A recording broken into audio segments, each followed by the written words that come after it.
When all said and done with these high grade / real grade kits, I'm sure you've noticed by me taking them off one by one that the biggest purchase I've made so far is the master grade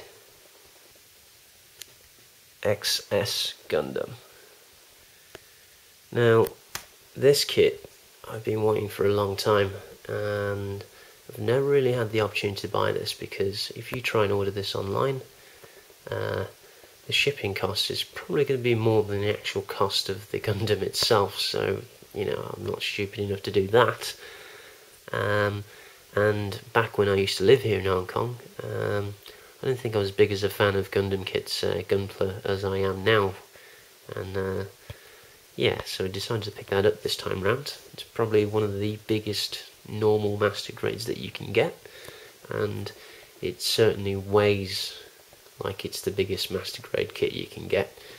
I mean, this box is the same size as my perfect grade RX-78, and I'm pretty sure that it's heavier than that was. I don't know if a lot of that is to do with the base. You get, let's see if there's a picture, yeah.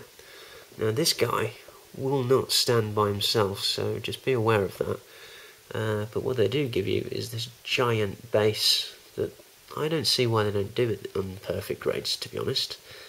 They really should start giving you these things for free. But this one, you actually build him on the stand itself. It really can't stand up by under its own legs. But then again, I guess that's part of the appeal.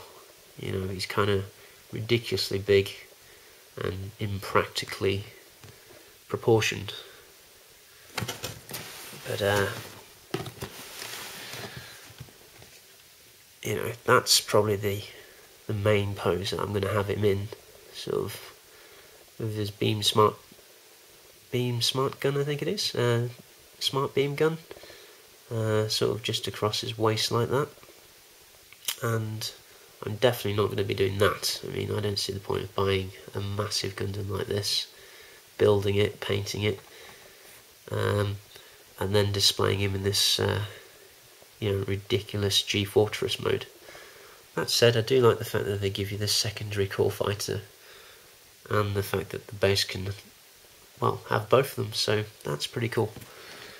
So let me see if I can get this opened with one hand. That's kind of tricky. Alright, there we go. Now, this isn't something you usually see in a master grade kit these days, is this insert, but they used to do it a lot with the old school kits. And my first kit, I think, was a master grade Zeta, and I remember being really impressed with getting one of these, because it's actually cardboard and really shiny, as you see, and you know, it's a nice little, well, makeshift poster, I guess. But another thing you don't see with a master grade kit is you see them arranged like this quite often, but how often do you see a master grade kit where you get 3 compartments for trays? So the amount of plastic in this kit is pretty extreme. So let's see, 1, 2, 3, 4, 5, 6, 7. You also get screws in this kit. 8 and 9. 10, 11. I'm just going to do this quickly. I'll probably get this wrong, but 12, 13, 14, 15, 16.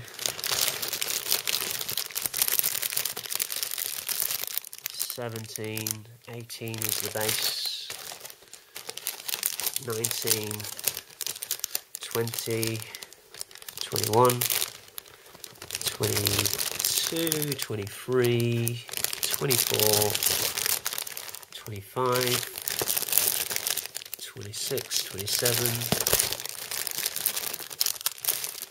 28, 29, 30, so about 30 well, I guess I should just look in the manual, but I guess it's useful to show you guys what it looks like straight out of the box anyway.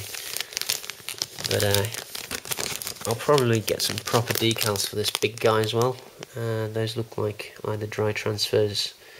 Yeah, probably dry transfers. But I'm certainly not going to be using these stickers. But I think this guy warrants getting a proper water slide decal sheet for this. So for this one, let's have a proper look at the manual. And for me, like I say, my first Gundam was a master grade Zeta. So this does bring back memories, this style of booklet.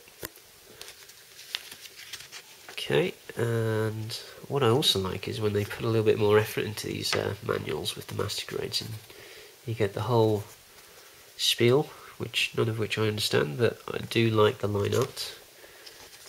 And I also like it when they do things like this.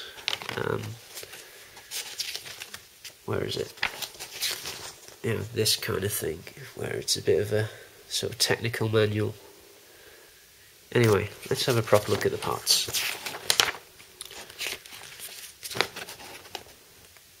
So you've got A, B, 2 of C, 2 of D, E, got some F2 F plates and F1 and F2 by the looks of things. G plate, H, 2 I's, J1 and J2 plate, 2 K plates, an L plate, 2 M plates, 2 N plates, 2 O plates,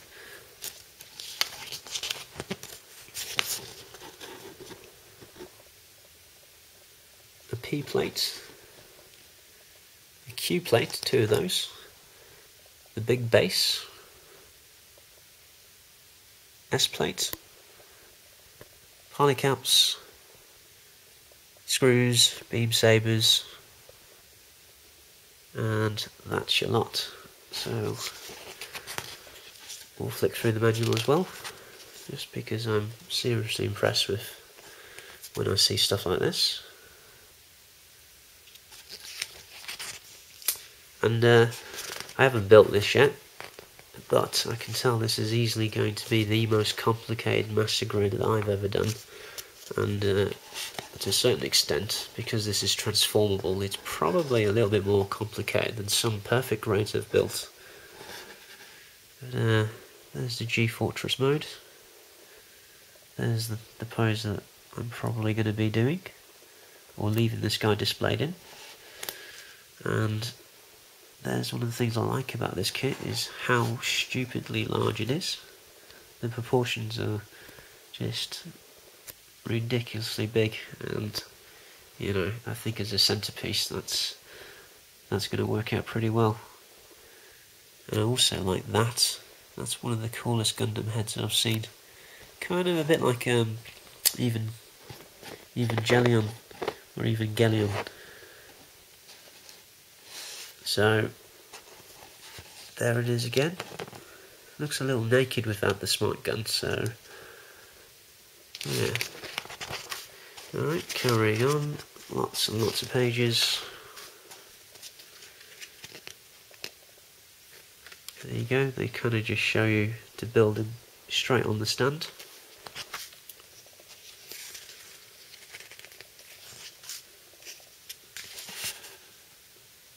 Even the final assembly.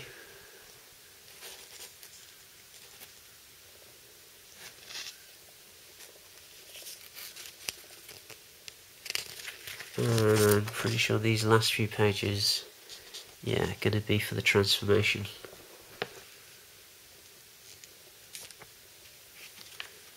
So kind of like a giant Zeta Gundam transformation. And the last page, sorry, this page, I was going to say colour guide, painting colour guide and decals, but not quite the same with these kits.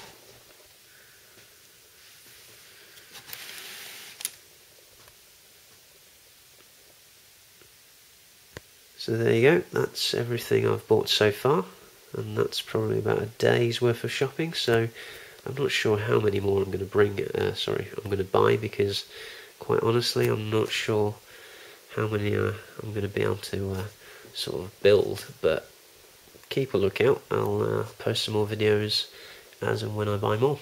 So thank you for watching it. And the price I paid for this kit, $620, which works out to about £52.